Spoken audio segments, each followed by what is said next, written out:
All right, let's get to what this day is all about. Questions of the day. Again, if you got any questions or anything like that, feel free to email them to me. You can at FBTV at freightbrokertv.com. Forums on our website at Freight Broker TV every Saturday morning, 9 a.m. Central Time on our FBTV video podcast. Live streamed on YouTube. It's our Q&A day.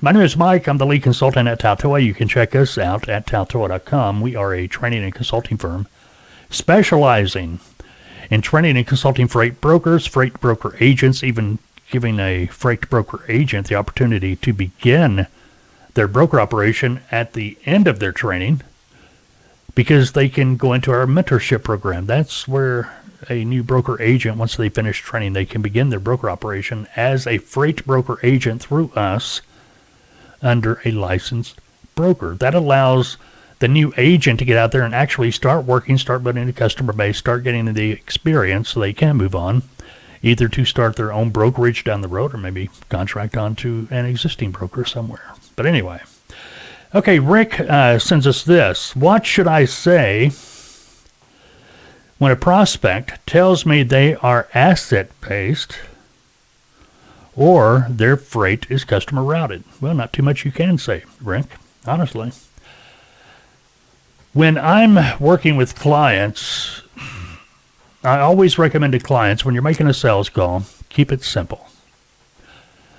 Don't try to talk the potential customer into a yes. Don't try the rebuttals and things of that nature. If they say, hey, no, we're asset-based, or, our freight is customer routed, you get off the phone. Don't try to rebut them. I've seen it posted all over the internet and other videos, start, asking questions. No, they don't want to talk to you. They don't want to talk to you. These people in shipping are busy, man. They're busy. Think about it.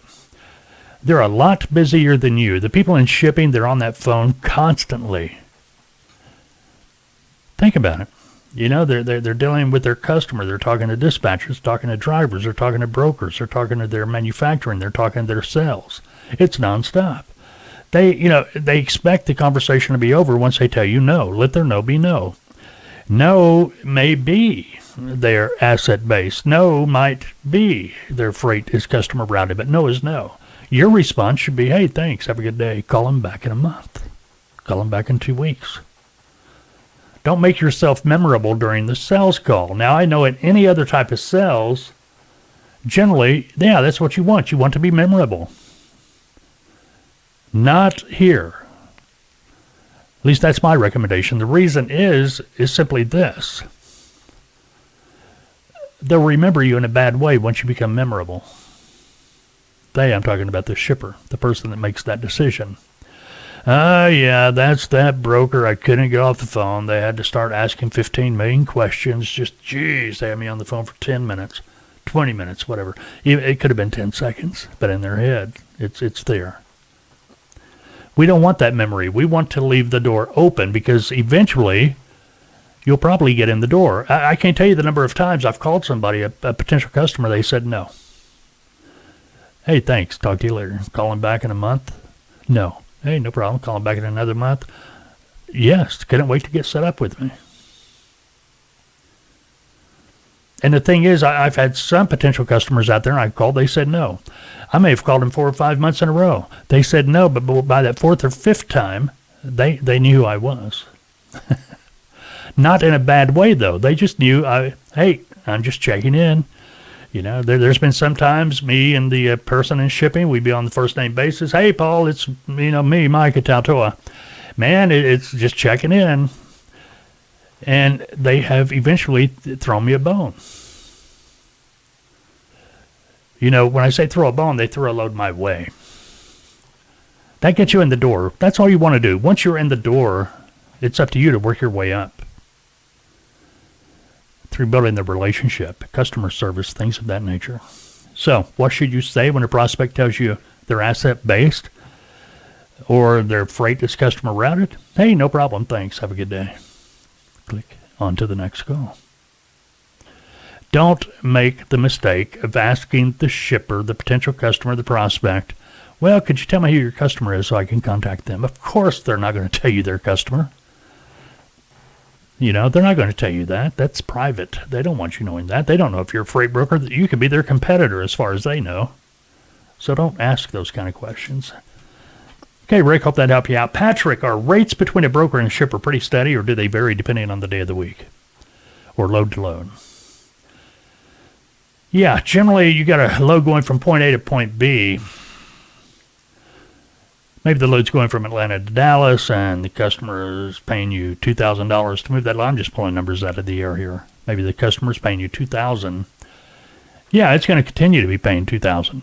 Anytime that load comes up, it should be $2,000. If not, call your customer out. Hey, wait, last time I did it, it was $2,000. Yeah, I can do it for $2,000, but I'm not going to be able to do it for $1,950. You see what I mean? Keep them at that rate. Now, occasionally, you're going to have the opportunity to get that rate to go up.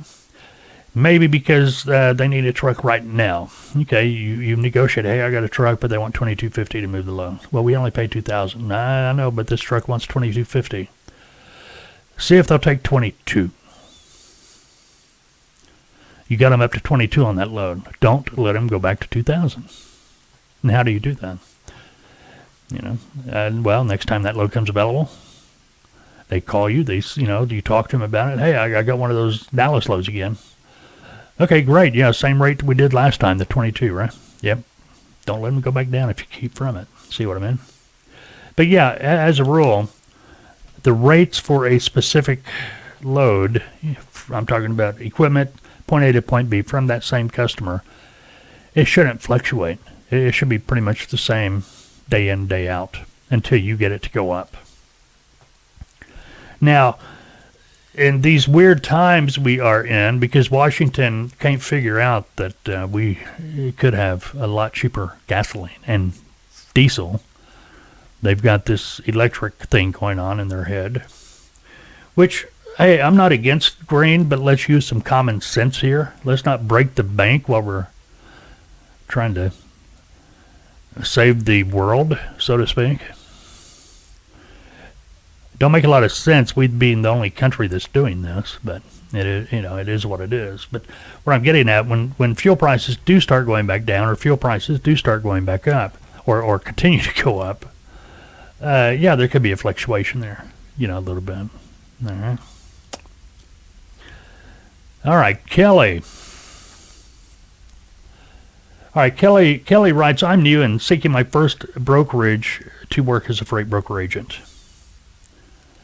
I've been told I should try applying to a larger freight broker, and I've also been told I should start at a smaller freight brokerage. What would you recommend? Well, hands down, we're going to recommend a smaller brokerage.